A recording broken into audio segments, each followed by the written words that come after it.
Diariamente, as mulheres brasileiras lutam em busca de direitos iguais e para que o machismo se torne apenas parte do passado.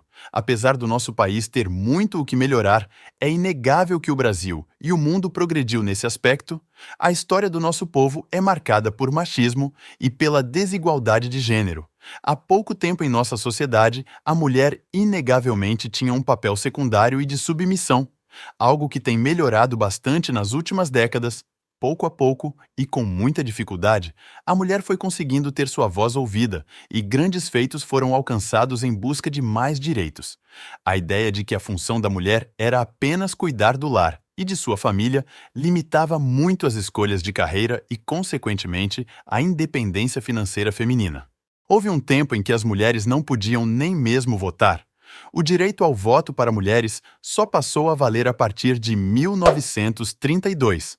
Mesmo tendo sido há mais de 90 anos, até hoje a representação feminina na política e principalmente em cargos de liderança são raras. Não faz muito tempo. Foi apenas em 1988, com a criação da nossa atual Constituição, que homens e mulheres passaram a ser tratados como iguais perante a lei. Houve tempos em que as leis do nosso país tratavam a mulher meramente como um objeto de seu marido. É triste pensar que a sociedade da época achava isso aceitável e normal. Olha isso, em 1916, a mulher era considerada civilmente incapaz de responder por si mesma. Praticamente como uma criança, elas não podiam nem ao menos trabalhar, ter bens ou receber herança sem autorização do seu marido. Os absurdos não param por aí. Nessa mesma época, a lei dava direito a um pai deserdar sua filha caso ela fizesse sexo antes de se casar. Porém, o mesmo não se aplicava para os filhos. Chegava ao ponto de um casamento poder ser anulado perante a lei, caso o noivo descobrisse que sua futura esposa não era mais virgem.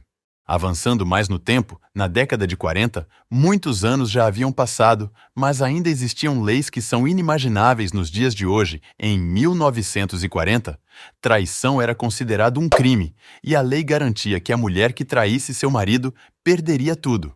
Perderia o direito de receber pensão alimentícia, perderia a guarda dos filhos e, mesmo separando, não poderia se casar com a pessoa com que houve a traição. O mesmo não era válido para os homens que traíssem suas esposas. Junto com essa lei existia outra ainda mais absurda. É tão nojento que chega a ser difícil contar. A lei garantia ao homem o direito de estuprar sua esposa. Caso ela não quisesse ter relações, ele poderia forçar e obrigar a mulher a fazer sexo. Inclusive, a lei se justificava dizendo que é obrigação da mulher estar disponível para fazer sexo sempre que o marido quisesse, alegando ser uma obrigação do casamento. O machismo da nossa sociedade afetava as mulheres de diversas formas. Também, em 1940, o então presidente Getúlio Vargas aprovou um decreto-lei que proibia as mulheres de jogar futebol e praticar atividades consideradas masculinas. E esse absurdo não foi uma ideia do governo, foi uma resposta a diversas reclamações dizendo que as mulheres queriam praticar esportes e atividades semelhantes, que na época era considerado coisa de homem.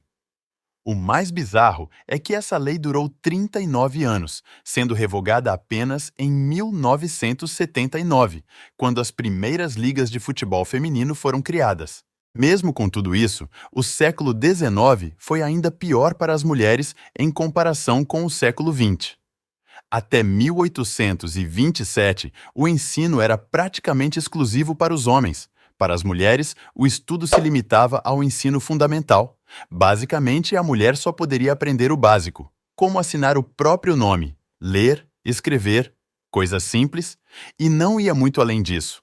Com o tempo, as coisas foram melhorando, mas bem lentamente, só a partir de 1879 que a lei passou a permitir que mulheres tivessem ensino superior. Dá para imaginar viver em uma época em que, por puro machismo, mulheres não podiam frequentar a faculdade? Voltando para 1827, nesse ano no Brasil, Império foi criada a primeira lei educacional brasileira. O que era para ser motivo de orgulho em nossa história se tornou um símbolo do quanto a sociedade da época era machista. A lei dizia que apenas os meninos tinham o direito de estudar matemática. Além de serem proibidas de estudar matemática, as meninas tinham várias restrições de ensino, enquanto os garotos estavam estudando geometria e aritmética. As garotas eram obrigadas a fazer aulas chamadas de prendas domésticas, onde elas aprendiam a limpar a casa, cozinhar e cuidar de crianças. Ser mãe e cuidar do lar era visto como um destino obrigatório para as meninas. Documentos históricos da época mostram o debate que os políticos tiveram durante a votação para a criação dessa lei. Muitos argumentaram que as meninas não tinham capacidade intelectual para estudar matemática e matérias mais complexas, que o ensino para elas tinha que ser mais simples devido suas limitações de raciocínio, não sendo possível para elas entender assuntos mais complicados igual os meninos. Isso era o que os políticos da época acreditavam, um absurdo sem fundamento algum. Se tem algo positivo que pode ser tirado das leis educacionais desse período, é que apenas mulheres podiam ensinar as prendas domésticas. Então, como meninas só tinham aulas com mulheres, acabou sendo uma das primeiras profissões que permitiu que as mulheres entrassem no mercado de trabalho, sendo um marco histórico num tempo em que era muito difícil uma mulher conseguir um emprego. Infelizmente, quanto mais a gente volta no tempo, mais vemos um passado sombrio. Na época do Brasil colonial, as leis eram ditadas pelas Ordenações Filipinas, que era o Código Legal de Portugal e que valia também em seus territórios, incluindo o Brasil. Veja que cruel! As Ordenações Filipinas davam ao marido o direito de matar sua esposa caso ele fosse traído.